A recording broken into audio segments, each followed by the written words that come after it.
চাপড়ি মারব 2 নম্বর লুটুয়া খাতুন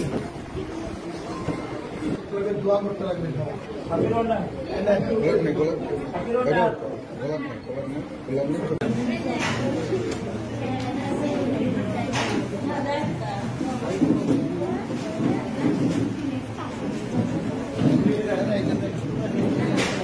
আপনারা আমার সাথে কাজ করবেন তাইলে আমার ব্যানারে থাকতে লাগবে না ফাউন্ডেশনই হোক আমার বিজেপি দলই হোক আর তোমরা লিডার আর মই তো কম যে আজকের দিনত আমার মাইনরিটি মহিলা সকল এইবার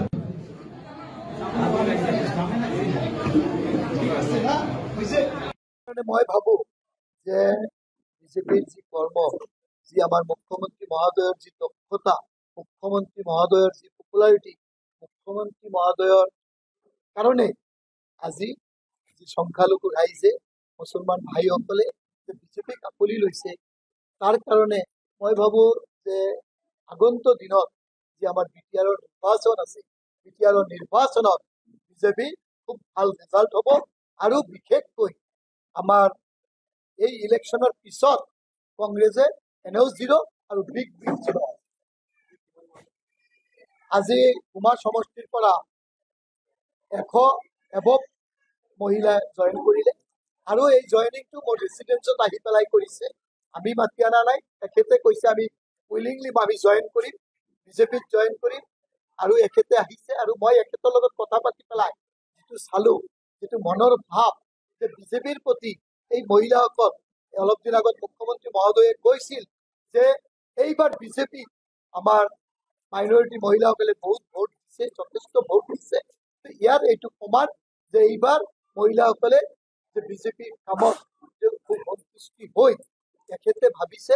যে আমি বেলেগৰ কথাত নাযাও আমি বিজেপিৰ লগত থাকিব লাগে আমার যদি উন্নয়ন হব লাগে জাগার উন্নয়ন হব লাগে আর আমি একত্রিত হয়ে থাকিব লাগে তার কারণে আমার সংখ্যালঘু মুসলমান রাইজ ওলাই আহিছে হয় না নহয় কিন্তু আজি চাও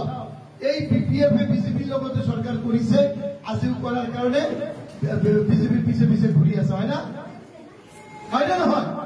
বিজেপির পিছে পিছে ঘুরি আছে আর মই আপোনালোকক কও যিয়ে সরকার হব বিজেপির বাহিরে বিটিসি সরকার হব নোৱাৰে হব পাৰিব জানো নোৱাৰে বিজেপির বাহিরে সরকার হব এই কারণে মই ভাবো যে আজি